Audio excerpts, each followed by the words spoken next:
Alhamdulillah. Sebab masa Ustazah pun dah habis. Ada pertanyaan tak? Tak ada. Kalau tak ada, Alhamdulillah. Itu saja daripada Ustazah. Ingat untuk Ustazah punya tugasan tu.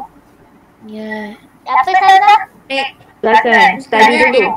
Praktis. Yang cari tugas ulangan. Cari kata tugas.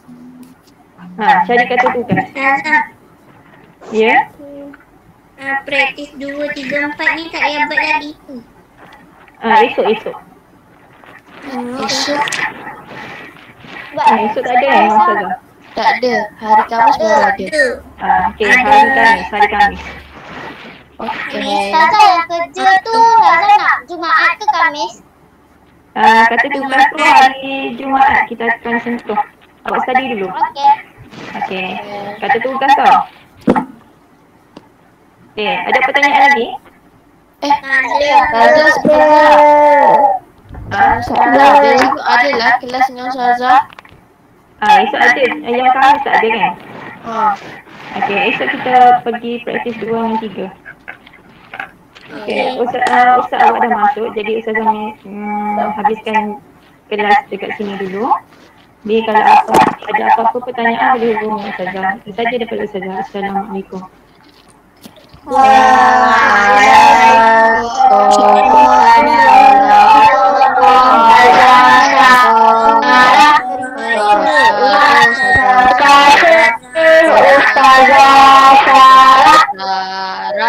Okey, sama-sama. Ustazah Sarah. Ustazah.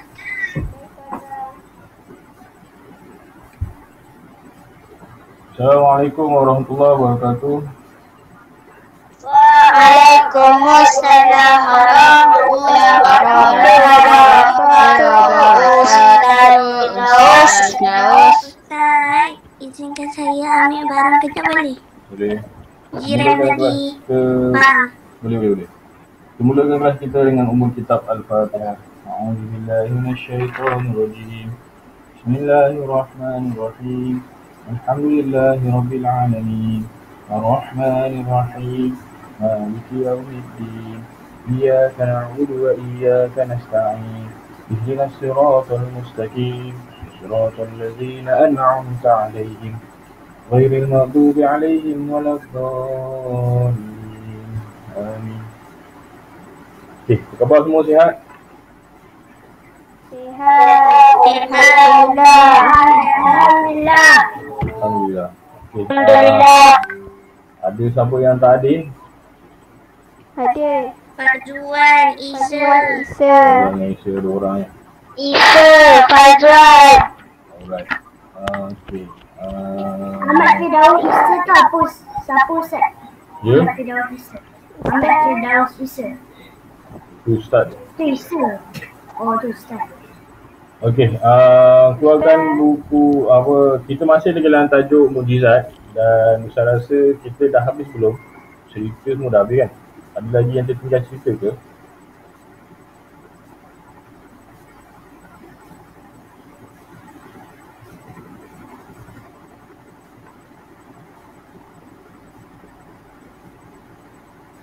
Okey, kita masih lagi dalam tajuk apa, irhas, karomah, ma'unah, istidraj, ihanah dan sihir. Okey, Ustaz nak ingatkan balik.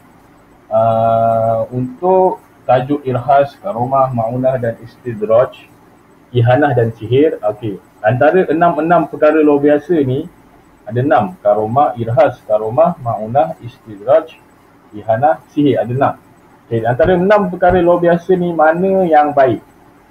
Maksudnya Irhas, okey. Irhas, Karomah, Okey. Karomah, Ma'unah. Okey, betul. Yang mendapat dosa, yang kalau buat yang dapat dosa tu apa dia?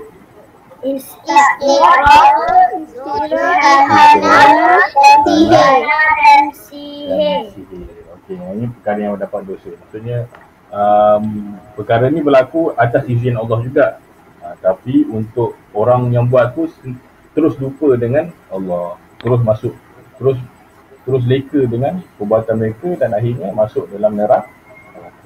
Okey, minggu lepas Ustaz ada Ustaz ada ceritakan, okey, dalam muka surah 30 ada peristiwa di mana ada 3 peristiwa dalam Islam, ada 3 peristiwa bayi boleh bercakap. Maksudnya bayi boleh bercakap tu bukan dengan kuasa bayi tu, bukan bayi tu yang boleh ada power boleh bercakap, tak, tapi bayi tu bercakap atas izin Allah, atas kuasa Allah lah. Okey, dekat muka surat 30 tu ada gambar bayi tu kan, ada proses bayi tu daripada kecil, janin, keluar jadi bentuk orang, sampai dah di kepala kaki, cukup sampai dah akhir sekali dah cukup dah habis semua. Kisah seorang bayi yang patah kebeli. Okey, ada satu kisah lagi. Okey, secara zahirnya ada satu kisah lagi tak cerita kan.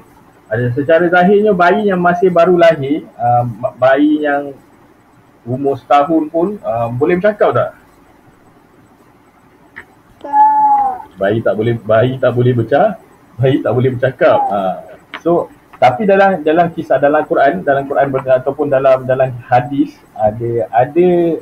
ada cerita mengenai bayi yang boleh bercakap. Yang pertama yang ada dalam Quran, betul-betul yang memang ada dalam Quran, ceritanya adalah Nabi Isa alaihissalam. Nabi Isa ni cerita saya ingat kembali, Nabi Isa alaihissalam ni dia boleh bercakap. Bukan Nabi Isa tu boleh bercakap, maksudnya Allah yang bagi kuasa untuk dia bercakap supaya melemahkan orang-orang Yahudi pada ketika itu. Okey, kita tahu kisah Nabi Isa maksudnya seolah balik cerita secara ringkas. Ibu Nabi Isa siapa? Maryam, betul. Nabi Isa ada ayah ke? Tak ada. Nabi Isa tak ada ayah. Maksudnya Allah membuat satu memerintahkan agar, maksudnya Allah membuat satu perkara ajaib supaya Maryam boleh beranak secara tiba-tiba. Tak perlu kepada lelaki tak perlu pada suami untuk supaya Maryam boleh beranak, boleh mengandung. Jadi dengan kuasa Allah itu maka Maryam pun mengandung. Padahal kalau secara logiknya perempuan mengandung disebabkan adalah hasil daripada suami dan isteri, tapi Maryam tak kahwin lagi. Jadi perkara itu mustahil, macam mana boleh mengandung? Tapi datang malaikat Jibril berkata bahawa itu adalah kuasa Allah, dan kalau Allah nak buat macam tu, Allah boleh buat. Dan akhirnya Maryam pun melahirkan anak. Ustaz, izin saya pergi tandas, boleh pergi gerak? Tadi kamu dah pun tak kan? Boleh bergerak terus. Okey, sambung balik. Lepas, nak pergi tandas, boleh. Lepas tu ketika Nabi Isa ketika Maryam sedang dah bersalin dan balik ke kampungnya, dan dia dikeji oleh orang-orang masyarakat dekat situ, mengatakan bahawa itu adalah hasil daripada anak zina, maksud anak daripada perkahwinan luar nikah, bukan daripada hasil perkahwinan. Dan ketika pada waktu itulah Yahudi semua dah kumpul nak menyerang, nak menjatuhkan hukuman kepada Maryam sebab melahirkan anak luar nikah pada itu yang mereka sangkakan. Dan akhirnya bayi ketika itu Nabi Isa boleh bercakap. Nabi Isa ada dalam Quran, Ustaz, dalam surah Maryam ayat 31 hingga 32. Ada dalam sini, tak saya tengok. Okay, tak apa. Kisah tu maksudnya Maryam berkata, aku adalah hamba Allah, dan Nabi Isa bercakap, aku adalah hamba Allah dan aku beriman kepada Allah semata-mata. Semua orang terkejut bahawa bayi yang kecil itu boleh bercakap, dan akhirnya ada yang beriman kepada Allah pada itu. Maksudnya Allah tak menyembah perkara yang kafir lah. Dan ketika itu pada masa itulah semua orang terkejut tengok tengok bayi boleh bercakap. Itu Nabi Isa lah begitu. Itu kisah yang pertama. Kisah yang kedua dekat sini, anak lelaki Masyitah, tukang sikat pada zaman Fir'aun. Anak lelaki Masyitah ni seorang tukang sikat. Tukang sikat siapa? anak Firaun. Firaun ada anak. Dan Firaun ada anak perempuan lah. Rambut dia panjang. Dan pada itu ialah sebabkan Firaun ni seorang raja dan dia banyak dalam hamba-hamba dia, maksudnya orang-orang suruhan dia. Jadi antara orang-orang suruhan tu adalah Masyitah. Masyitah ni tugasnya adalah menyikat rambut anak Firaun. Anak Firaun ni perempuan, ada seorang anak perempuan, rambut dia panjang. Dia ada tugas sikatnya. Tugas sikatnya adalah Masyitah. Masyitah ni pula ketika itu dia beriman kepada Allah dan beriman kepada Nabi Musa waktu itu. Dan ketika Masyitah sedang sikat rambut dan akhirnya sikat tu tersangkut dan terjatuh. Dan bila terjatuh, Masyitah pun tercakap. Kata Ustaz, la ilaha illallah, tiada Tuhan selain Allah dan Allah lah Allah Tuhan sekalian alam. Macam itulah. Kalau saya mudahnya lah. Jadi bila berlaku macam tu, bila anak Firaun dengar, terkejutlah anak Firaun. Dia mengatakan, bukankah Tuhan tu ayahku? Ayahku tu Firaun lah. Ayah aku je Tuhan, yang kau cakap Tuhan tu Allah, kenapa? Macam itulah lebih kurang. Jadi akhirnya anak Firaun pun mengadu kepada ayahnya Firaun. Ayah. Ini Masyitah dia kata, Tuhan bukan kamu. Tuhan bukan ayah, Tuhan adalah Allah. Jadi bila macam tu dia tanya ke Masyitah, betul ke Masyitah kamu cakap macam tu? Masyitah kamu cakap, ya, saya beriman kepada Allah. Allah adalah Tuhan sekalian alam. Dan akhirnya dipanggil semua keluarga-keluarga Masyitah, suaminya, anak-anaknya, untuk untuk dihumban, dicampak ke dalam kawah yang dimasak dengan minyak panas. Dari ketika itu dia tanya seorang-seorang, kamu siapa Tuhan kamu? Dia kata ke Masyitah. Masyitah Allah. Maka suami Masyitah pun masuk, ditolak ke dalam kawah yang menggelegak dan matilah suami Masyitah. Kemudian ada tiga orang anak Masyitah, macam bayi-bayi kamu lah, sekolah rendah kan. Kamu nak beriman dengan siapa? Aku ke dengan Allah? Masyitah kata, aku beriman dengan Allah. Ditolaknya lagi anak-anak Masyitah. Dan tinggal lagi anak Masyitah yang masih lagi baru lahir, masih lagi didukung oleh Masyitah. Dan ketika itu dia tanya lagi, kamu nak beriman dengan siapa? Dengan Allah ke dengan aku? Dia kata Firaun. Dan ketika itu Masyitah pun dah macam sedih lah, dia takut nak elah anak dia kecil lagi kan, dia takut nak campak anak dia ke dalam kawah yang besar tu. Akhirnya anak lelaki Masyitah yang kecil tu bercakap, berimanlah kepada Allah, sungguhnya Allah adalah Tuhan yang maha Tuhan sekalian alam. Dan akhirnya Masyitah pun masuk ke dalam kawah tu juga. Dan bila masuk ke dalam kawah tu, matilah Masyitah dalam kawah tu. Adakah Masyitah mati sia-sia? Tidak. Masyitah tidak mati sia-sia. Kisah ni ada dalam ketika Nabi Muhammad sedang Isra' Mi'raj ke langit. Ketika Rasulullah SAW sedang Mi'raj ke langit, kan Rasulullah jumpa dengan Nabi, Rasulullah jumpa Nabi Adam, Rasulullah jumpa dengan Nabi Musa, Rasulullah jumpa dengan ada beberapa Nabi yang Rasulullah jumpa.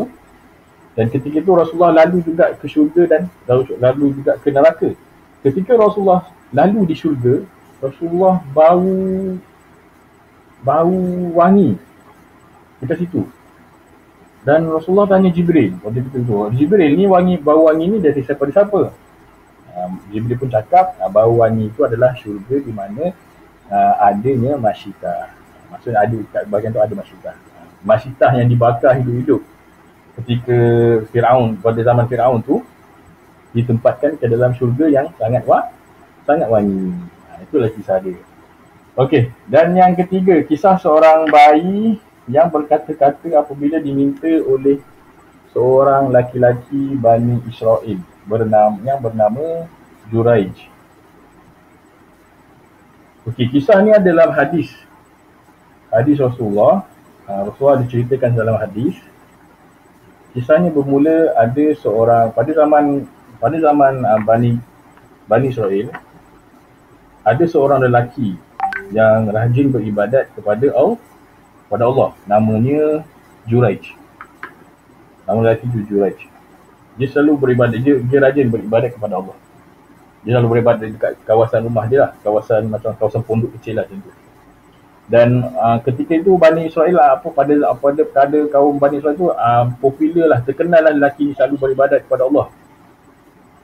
Dan satu hari ibu kepada Juraij datang ke tempat ibadah Juraij dekat satu pondok tu.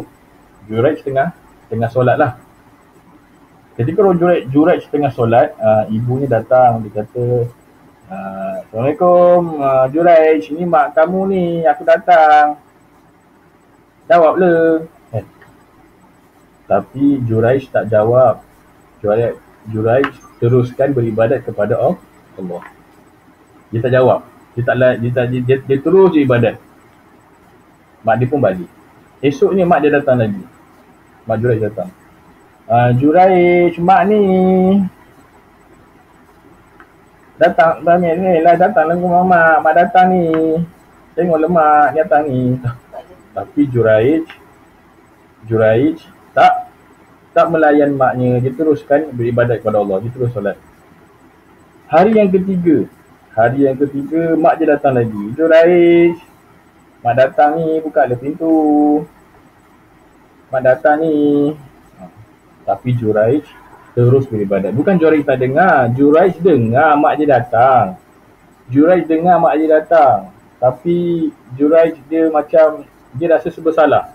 Dia nak buka pintu ke, dia nak terus solat ke, dia nak layan mak dia. Macam tu. Dah 3 hari mak dia datang, mak dia, Juraij tak buka pintu pun untuk mak dia.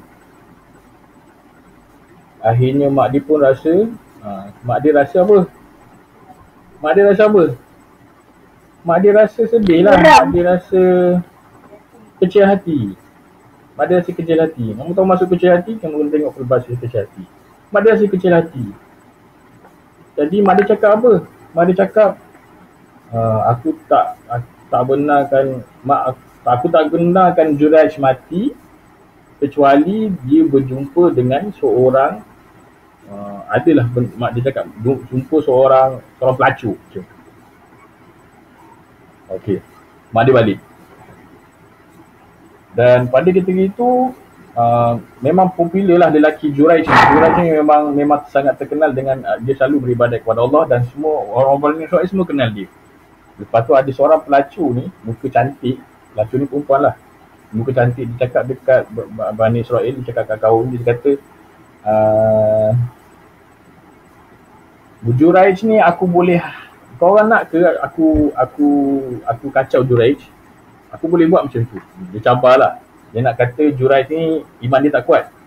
So dia kata, pelacur ni cakap, aku nak cabar Juraij supaya dia goda aku.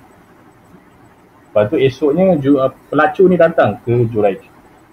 Dan dia pun dia minta macam bertanya bersapa lah. Tapi Juraij tidak melayan. Dia buat tak tahu je. Tak layan. Jadi pada ketika itu pelacur ni macam geram lah. Dia tak dapat kacau Juraij. Jadi dia nampak ada kat situ ada seorang penggembala kambing. Ada orang tengah bela kambing kan. Ada orang tengah jaga kambing waktu tu. Dia pergi dekat kambing tu, dia cakap, aku nak buat sesuatu supaya kau boleh lahirkan aku anak. Macam tu. Jadi pelacur tu pun buatlah hubungan sulit dengan penggembala kambing tu. Dan akhirnya pelacur tu pun mengandung. Bila pelacur tu mengandung dan lahirlah anak. Pelacur pun lahirlah anak. Tak tahu lelaki perempuan, anak lelaki kan perempuan tak pasti. Lepas tu bila dah lahir anak, pelacur tu cakap apa? Pelacur cakap, inilah bayi Juraij. Aku dah buat hubungan dengan dia. Ini anak aku dengan dia. Jadi apa lagi orang-orang Bani Israel? Semua orang Bani Israel nak menyeranglah rumah ibadat Juraij. Dengan ketika itu dah datang. Lepas tu, Juraij, engkau dah buat perkara yang berdosa. Kamu dah berzina dengan seorang pelacur sampai dapat anak. Lepas tu Juraij cakap, mana anaknya? Tunjukkan. Aku tak pernah berzina. Aku tak pernah kenal siapa-siapa aku. Mana bayi ni? Tunjuk. Lepas tu pelacur pun tunjuk bayi tu. Lepas tu bila tunduk bayi tu, Juraij pun berdoa. Lepas tu pegang bayi tu dan akhirnya bayi dalam perut tu bercakap. Tapi dia tanya dulu, Juraij tanya, siapakah mak ayah kamu? Kata apa Juraij dekat anak tu. Bayi tu pun cakap, mak ayah aku adalah pengembala kambing dengan pelacur ni. Terkejutlah semua orang Bani Israel, terkejut sebab dia tengok bayi tu belum cakap. Dia kata mak ayah dia pengembala kambing dengan orang pelacur tu lah. Jadi semua minta maaf dekat Juraij. Minta maaf lah Juraij, aku buat salah buruk dengan kau. Okey, apa yang kamu dapat daripada kisah antara Nabi Isa, Nasitah dengan Juraij ni? Juraij ni agak kena dengan kisah. Apa yang kamu dapat daripada kisah Juraij? Daripada kisah Juraij, apa yang kamu dapat pedoman daripada kisah Juraij? Apa yang kamu dapat? Apa nama yang Juraij. Juraij adalah orang yang Muslim yang suka dekat dengan Allah. Okey, betul. Okey, yang lain ada lagi? Apa yang kamu dapat daripada kamu dapat lagi daripada kisah Juraij? Okey, sampai itulah. Kisahnya Ustaz, kalau Ustaz dapat sini, ada siapa dengar? Apa yang kau dapat kisah Juraij? Dia dengan mak dia, hubungan dia dengan mak dia macam mana? Mak dia datang setiap hari. Taklah setiap hari. 3 hari mak dia datang. Lepas tu waktu mak dia datang tu kebetulan Juraij tengah beribadah. Lepas tu mak dia panggil dia tak keluar. 3 hari berturut-turut perkara tu berlaku. Boleh. Okey, betul juga. Okey, sebab apa? Pertama sekali hubungan kita dengan mak kita. Okey. Kita nampak kisah dekat Juraij ni, sebenarnya perkara pelacur tu takkan berlaku. Ia adalah hasil daripada doa si ibu.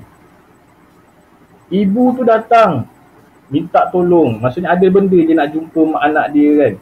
Okey. Dia nak jumpa mak dia nak jumpa anak dia. Tapi anak dia sibuk beribadat. Sibuk beribadat maksudnya dia rasa bersalah. Dia nak beribadat ke, dia nak layan mak dia ke, dia nak teruskan solat dia kan.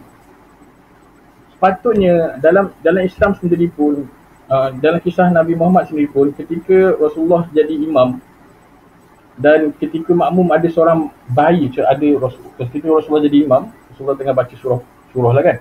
Dia dengar bayi sedang menangis kat belakang. Rasulullah terus memendekkan surah dan mencepatkan solat. Mengazaran nak kita ada terus. Rasulullah terus memendekkan surah dan memendekkan solat. Maksudnya mencepatkan solat lah. Itu Rasulullah. Maksudnya kalau kita sedang beribadat, mak ayah kita ataupun kita melakukan perkara, contoh kita tengah belajar lah sekarang, kita tengah belajar kan. Mak kita panggil kita. Apa yang kita kena buat?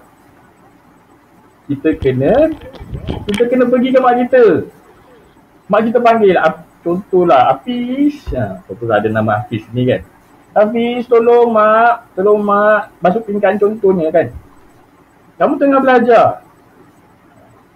Sepatutnya kamu boleh cakap ke mak, nanti mak Hafiz basuh. Mak Hafiz tengah belajar, nanti Hafiz basuh boleh? Contoh. Bagi penerangan sikit. Maksudnya kalau kita tak sempat nak basuh sekarang kan, boleh je kita basuh terus, tak masalah. Tapi jangan tak layan mak kita. Kena layan mak kita. Pertama. Yang kedua, doa mak tu. Doa mak. Mak punya doa. Mak kita doa kat kita. Kata-kata mak tu adalah doa. Kata-kata mak tu adalah doa. Maksudnya mak kita bercakap tu doa kan. Kalau mak kita cakap perkara yang baik kat kita, contohnya bagus kamu dapat belajar, semoga jadi anak yang berguna. Kalau mak kamu cakap macam tu, itulah ada doa. Janganlah sampai mak kamu cakap perkara yang tak baik kat kamu. Contohnya mak kamu cakap, tak guna betul. Kalau contoh ditakuti perkara yang mak kamu cakap tu adalah doa. Macam kisah Juraij tadi. Mak dia cakap apa? Aku takkan membenarkan anak aku mati kecuali dia jumpa dengan seorang pelacur ni. Mak dia cakap macam tu. Mak dia cakap tu doa. Dan perkara tu berlaku. Ustaz, apa dia cakap? Mak dia cakap apa? Mak aku tak akan benarkan, anak aku tak akan mati selagi tak jumpa dengan pelacur. Dan betul, memang pelacur tu memang dia jumpa dengan pelacur. Tapi pelacur tu goda dia lah. Tapi Juraij iman dia kuat. Jadi dia tak tergoda pun dengan pelacur tu. Dan pelacur tu akhirnya melakukan perkara yang tak elok kepada seorang penggaul kambing sampai melahirkan anak. Nak cerita kat sini, doa mak, kata-kata mak tu adalah doa.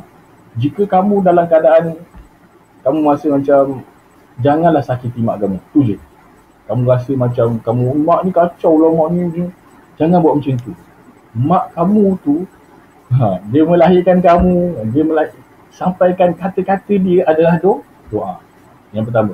Yang itu yang kedua. Yang pertama, kalau mak kita panggil kita kena pergi. Kita kena sahut. Ya mak, jangan senyap. Contoh mak panggil Hafiz, ustaz saya nak pergi tandas pergi. Hafiz, mak panggil ni, kena sahut. Ya mak, nanti dulu. Cakap je, jangan senyap je. Dah dengar mak kamu panggil tapi kamu tak menyahut. Tak boleh. Kalau mak kamu tengah solat, kalau kamu tengah solat, Hafiz, sini kejap. Kamu nak macam mana kamu tengah solat contohnya. Macam mana kamu nak tahu, kamu nak cakapnya, bagi tahunya mak kamu tengah solat. Kamu kuatkan suara kamu, cakap Allahu Akbar contohnya. Supaya mak kita sedar, oh anakku tengah solat. Okey, macam tu. Itu yang pertama. Yang pertama, hormatilah ibu kita. Dan yang kedua, kata-kata ibu adalah doa. Kata ibu adalah doa. Jagalah mak aku, jangan sakit hati mak kamu. Ayah pun sama je, ayah pun sama. Cuma mak lebih tinggi darjatnya maksudnya. Kalau mak dengan ayah kamu panggil serentak kan. Contohlah mak dengan ayah kamu ada panggil serentak. Hafiz contohnya. Mana kamu nak pergi dulu? Mak ke ayah? Pilih. Mana kamu pergi dulu? Mak ayah kamu panggil serentak ni. Mak kamu panggil, ayah kamu pun panggil. Mana kamu nak pergi dulu? Dua-dua. Mana pergi dulu? Satu panggil kat kanan, satu panggil belah kiri. Mana kamu nak pergi dulu? Ya, betul. Jawapan yang betul adalah kamu kena pergi ke mak kamu. Dan kamu kena cakap ke ayah kamu, ayah, nanti dulu ayah, mak panggil. Mak panggil, Hafiz kena pergi ke ayah dulu, Hafiz kena pergi ke mak dulu. Lepas tu baru Hafiz pergi ke ayah ya. Cakap macam tu. Supaya ayah pula tak sakit, ayah pula tak kecil hati. Okey? Kalau mak dengan ayah panggil, kamu kena utamakan mak kamu. Dan kamu kena sahut. Jangan kamu senyap aja. Mak kamu panggil, kamu buat senyap. Kamu dengar mak kamu panggil tapi kamu buat tak tahu. Jangan macam tu. Sahut. Ya mak. Ya Umi. Ya mama. Ikutlah kamu panggil mak kamu apa. Okey? Itu kisah Juraij. Maksudnya pertama tu. Dan yang pertama itu yang pertama dan yang kedua kamu kena ikut itu. Kisah yang pada ustaz, kisah Juraij ni bagus dari segi hubungan kita dengan ibu kita. Okey. Kita dah habis dah tajuk ni. Ya. Ustaz. Ya. Kisah yang Juraij tu dosa lah. Siapa yang berdosa? Juraij. Pada kita itu zaman itu kisah ni adalah hadis Rasulullah dan kita tahu kisah ni adalah semasa bukan zaman pada zaman Nabi Muhammad, ialah pada zaman Bani Israel. Dan kalau kita nampak kat sini Juraij pun berdosa juga sebab dia tak sahut panggilan mak dia. Dan akhirnya mak dia kata perkara yang tak sepatutnya buat dia kata. Dan mak dia pun kata tu adalah doa. Itu yang berlaku, itu yang pengajaran kita dapat. Maksudnya kita jangan buat mak kita sakit hati. Takut-takut mak kita akan cakap benda yang contohnya mak kita saya kata tadi Juraij tengah solat kan. Lepas tu dia berdosa sebab tak jawab panggilan mak dia. Ya, betul. Macam mana dia nak jawab sedangkan dia tengah Macam mana solat? jawab sebab itu saya cakap tadi kalau kita kalau sekarang ini zaman itu cerita pada zaman Bani Israel. Dan sekarang kita bukan zaman Bani Israel, kita zaman Nabi Muhammad. Kita adalah umat Nabi Muhammad. Jadi cara yang terbaiknya kalau kita sedang solat, mak kita panggil, kita kena bukan jawab tapi kita kena kuatkan suara kita ketika solat. Kita tengah solat kan. Mak kita panggil. kita kena kuatkan suara kita ketika kita contohnya takbir lah. Contohnya kita tengah berdiri kan. Bila mak kita panggil kita nak rukuk, so, Allahu Akbar, kita kuatkan suara kita supaya mak kita sedar yang oh, anak aku tengah solat.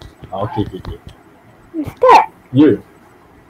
kalau macam perempuan kena sebut Allah Akbar tu kuat-kuat Apa dia? Ya. Cara Fana cakap, kalau perempuan boleh ke kata Allah Akbar tu kuat-kuat? Kalau kat rumah, kalau kamu rumah boleh kat rumah. Boleh. Kalau kat rumah kan. Tapi kisah yang Jurai ni sebabkan mak dia bukannya mak dia cakap teruskan macam tu. Bukan pertama kali. Mak dia datang berapa kali mak dia datang? 3 kali mak dia datang. Hari pertama mak dia datang, Jurai bukalah pintu, mak datang ni. Jurai tak buka pintu, Jurai teruskan solat dia. Lepas tu hari kedua mak dia datang lagi, Jurai mak datang ni, bukalah pintu. Jurai tak buka pintu. Jurai teruskan solat dia tu. Hari ketiga mak datang, Jurai mak datang ni, bukalah pintu contohnya. 3 hari mak dia datang, Jurai tak buka pintu. Bukan mak dia tak tahu. Mak dia tahu Jurai tengah solat. Mak dia tahu sebab satu kampung tu tahu yang Jurai seorang yang rajin beribadat kepada Allah. Mak dia tahu anak dia tengah solat. Bukan mak dia tak tahu. Mak dia tahu. Mak dia tahu Jurai tengah solat. Sepatutnya Jurai kena, ya mak, dia kena layan mak dia. Hari ketiga dah. Sampai hari yang ketiga mak dia rasa kecil hati. Mak dia kecil hati, mak dia kata, tak apalah. Mak dia rasa macam dah kecil hati, aku dah dia cakap perkara yang buruk dekat anak dia. Dan akhirnya, apa yang pasal cerita pasal anak tadi kan. Dan bayi tu boleh bercakap dengan kuasa Allah juga. Okey, itulah kisahnya. Maksudnya dari segi pengajaran yang saya nampak dari kisah Jurai sini adalah berkaitan dengan hubungan kita dengan mak kita. Okey. Yang selebih itu bayi boleh bercakap tu adalah karomah atau mukjizat daripada Allah. Okey. Terus kepada kita dah habiskan tajuk irhas tu kan? Ada lagi ke tajuk irhas tu? Habis dah. Cuma tajuk baru ya. Syirik dan perkara perkhurafat. Okey, kita tak masuk lagi tajuk ni. Tapi sebelum kita masuk tajuk tu, kita buat latihan dulu. Ada bawa buku tauhid? Ada. Okey, buka muka surat.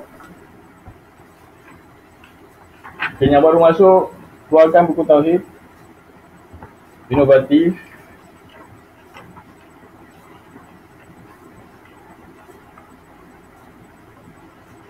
Muka surat? Muka surat 19, 20, 21, 22, 23. 19, buat muka surat 19, 20, 20, 21, Buku apa Ustaz? 22, 23. Ya. Buku apa? Buku inovatif tauhid. 19 sampai sekarang ke? Okey, boleh buat sekarang. Buku inovatif, muka surat 19,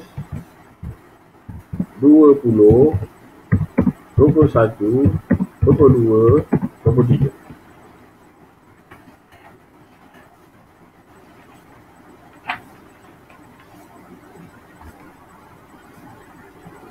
Okey. Ustaz, 20 okey. Okey, tengok dalam tu. Ustaz bagi chatting.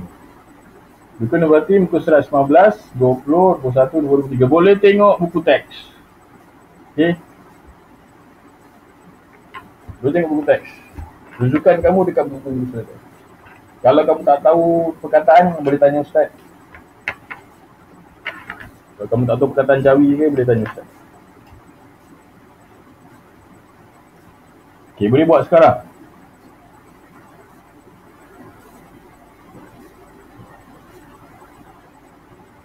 Kalau tak tahu boleh tanya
Ustaz, saya nak tanya. Ya. Yang muka surat 20 soalan nombor 2, nyatakan pengertian wali.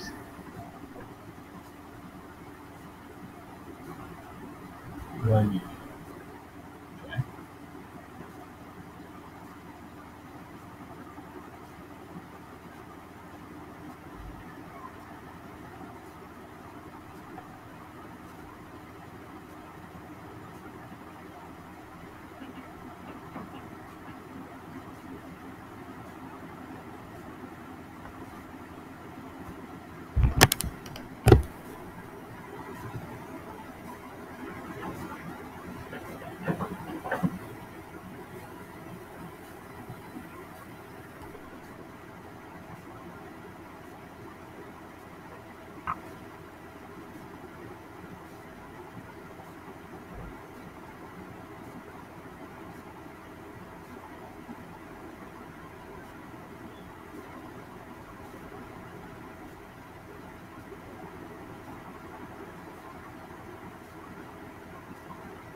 Lihat dalam perkara karomah.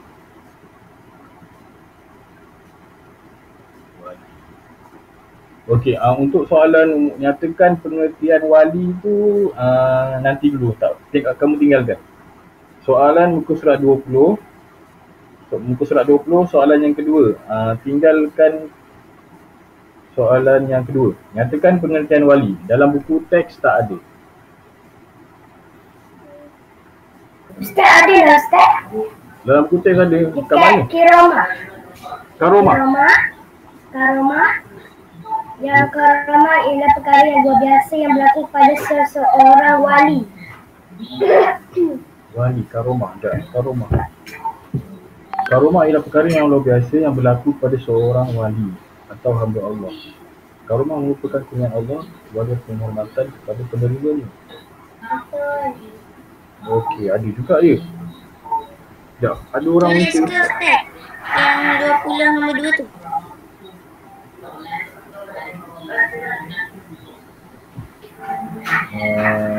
Pengertian karomah. Tulis ke tinggalkan?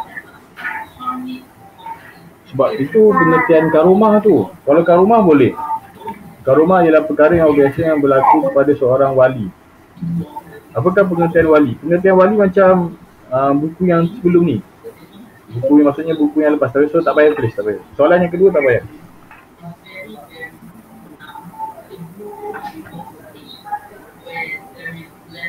Kamu tinggalkan dulu soalan yang kedua kamu tinggalkan dulu. Kamu terus jawab soalan yang ketiga Okey Ustaz. Okey Ustaz. Ada soalan. Ya. Oh. Ustaz nombor 2 tak ada jawab kan? Soalan yang kedua terus pada soalan yang ketiga.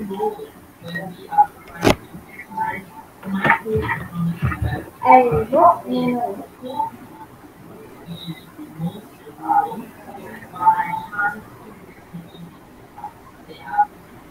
Mu'azzinina.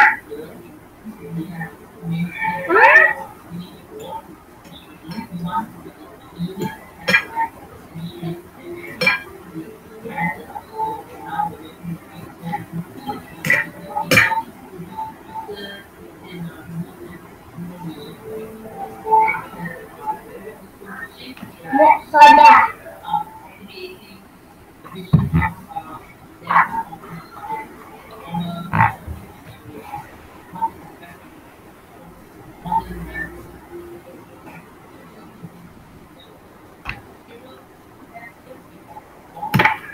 Ustaz, yang surat 20 ayat 5 beri erti serta dengan lengkap. Beri erti istidraj dengan lengkap. Erti istidraj tu muka surat 28.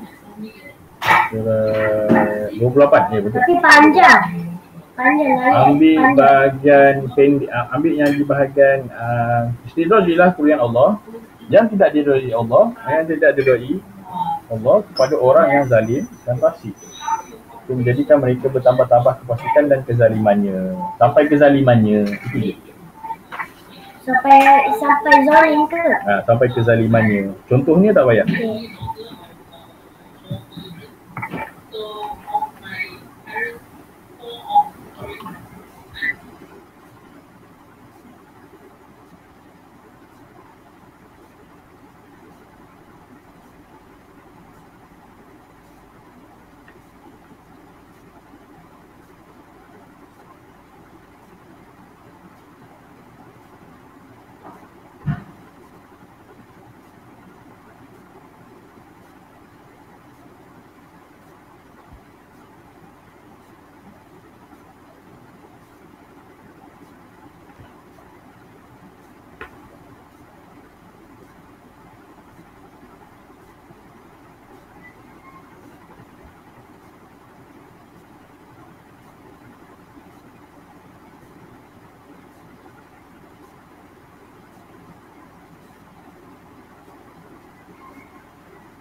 Ya? Yang nombor 6 tu saya tak faham. Soalan nombor 6. Muka surat apa? Ke surat 21.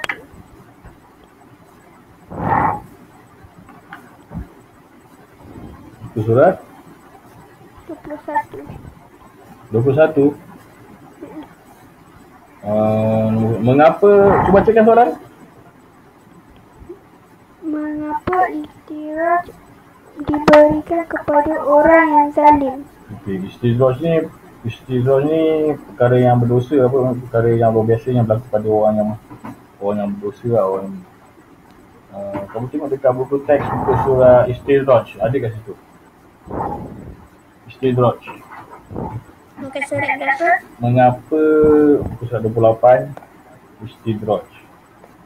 Mengapa istidraj diberikan kepada orang yang zalim? Ada dekat supaya terus bertambah zalim.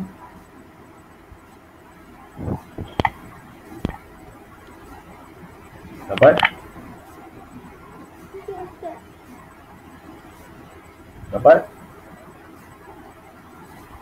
Mana? Dapat cara mana?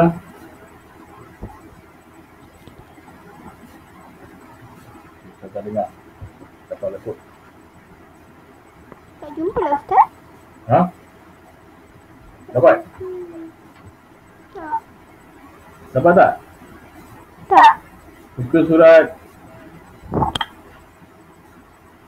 28.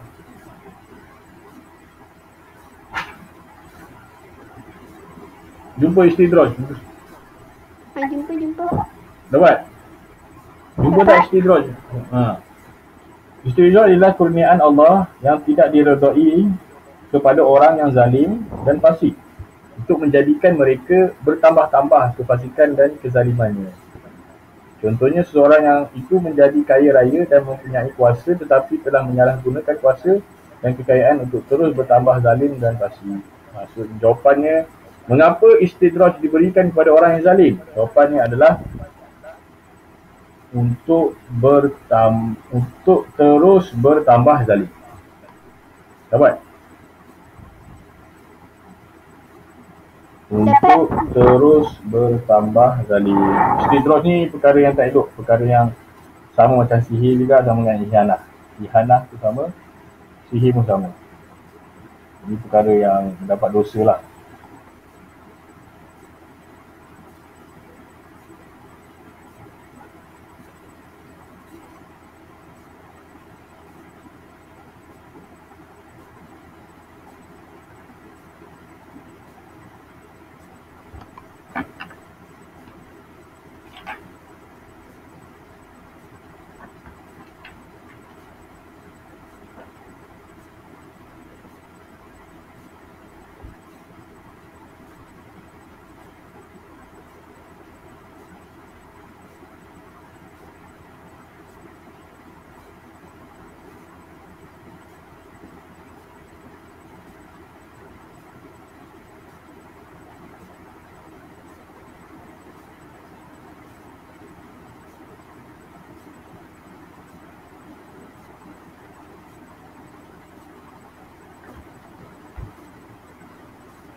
Ustaz, nombor 8 tu pula. Nombor 8. nombor 8. Apakah perbezaan antara irhas dan karamah? Apakah perbezaan antara irhas dan karamah?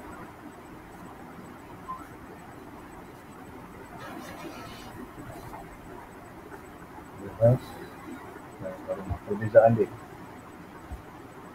Kalau irhas ialah perkara yang luar biasa yang berlaku kepada seseorang sebelum diangkat menjadi Nabi dan Rasul. Ambil yang tu. Kalau karamah pula ambil yang atas nombor 1. Kalau yang nombor 1 tu, irhas tu kamu ambil yang nombor 1 tu. Yang karamah pula kamu ambil yang nombor 1. Yang karamah ialah perkara yang luar biasa yang berlaku kepada seorang wali atau hamba Allah yang soleh. Kalau nombor 2?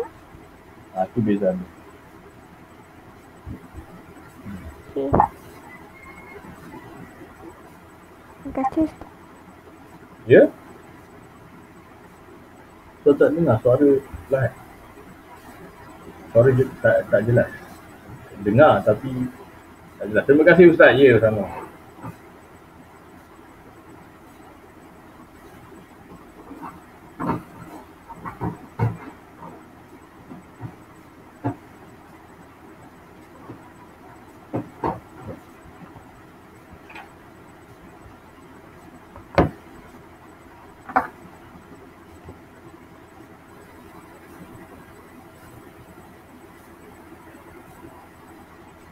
Ustaz nombor 5 jawapan dia panjang. Okey. Ustaz izinkan saya pergi tandas. Okey. Ustaz izinkan saya pergi tandas. Okey. Ustaz izinkan saya pergi tandas. Alright. Ustaz baru baca komen. Baru baca chat. Okey, kamu ada 1 minit lagi. Kamu akan sambung kalau tak habis. Kita akan sambung minggu depan. Kamu akan cuti sekolah Tahu kan? 2 minggu kau Ustaz? 2 minggu, yes. Kamu cuti sekolah selama 2 minggu. Cuti apa tu? Tahu tak cuti apa? Tahu? Cuti pertengahan tahun. Kamu cuti selama 2 minggu. Jadi selepas 2 minggu ni kita akan sambung bincang jawapan Okey. Jadi dalam tempoh cuti ni kamu siapkanlah buku surat 19, 20, 21, 22, 23.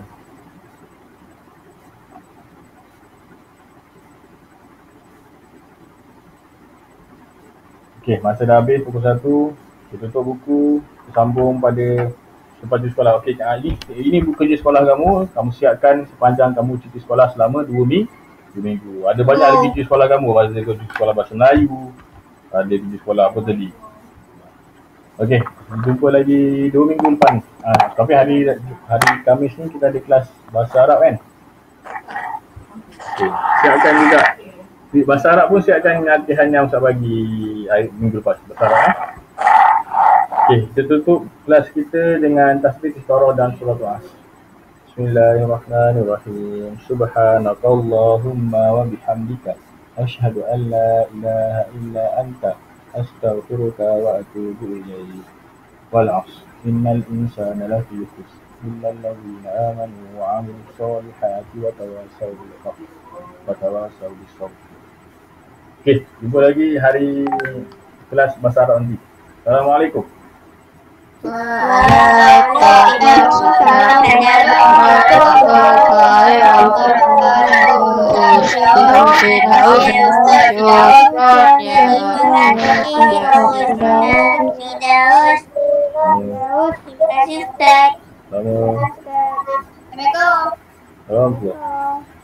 Assalamualaikum.